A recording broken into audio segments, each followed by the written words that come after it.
Hey everyone, it's Miss Allison. I hope you're having a fantastic day. All right, guys, so you were to look at the Seed Folks essay mentor text. Some of you are like, wow, this is coming back to haunt me.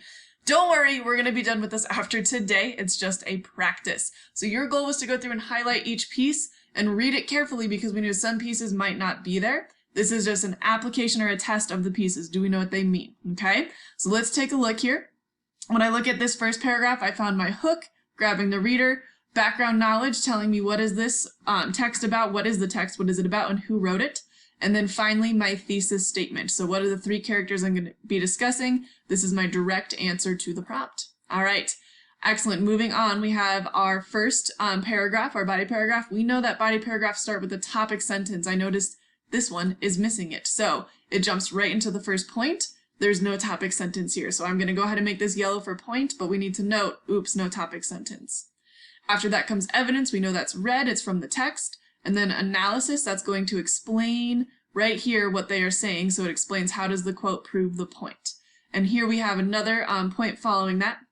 So it follows that pattern. It should have three sets of PEA, point, evidence, analysis. Point, evidence, oops, this person forgot the analysis. As I was reading, I was like, wait, what? That doesn't make sense. Oh, wait, they forgot it. So here I have another point, evidence, analysis. So you can see body paragraph 1 is missing a few things. Hopefully, though, you were able to identify what it has, and we'll look at what's missing. Like I said, we'll do something with that next, okay? Excellent. Next paragraph is about Wendell, good old Wendell. This paragraph does have a topic sentence. I know that because it talks about the 3 points that are listed out later. Then I keep reading and I see we have a point, evidence, analysis, beautiful. Point, oops, this person forgot the evidence here. There's no direct quote from the text, so that leaves me a little bit confused. They do have analysis, which is great, but without that text, it's going to be really confusing to know what they're talking about. Okay, and then we have one more set of PEA, point, evidence, analysis. Looking good. Wendell just has a couple things to fix. Finally, we have Leona, good old Leona here. It starts with the topic sentence again. I know that because it lists out the 3 main points and answers the prompt. And then we go right here into point, evidence, analysis, looking good. Point, evidence, analysis. Oh no, this person forgot a point here. Oops.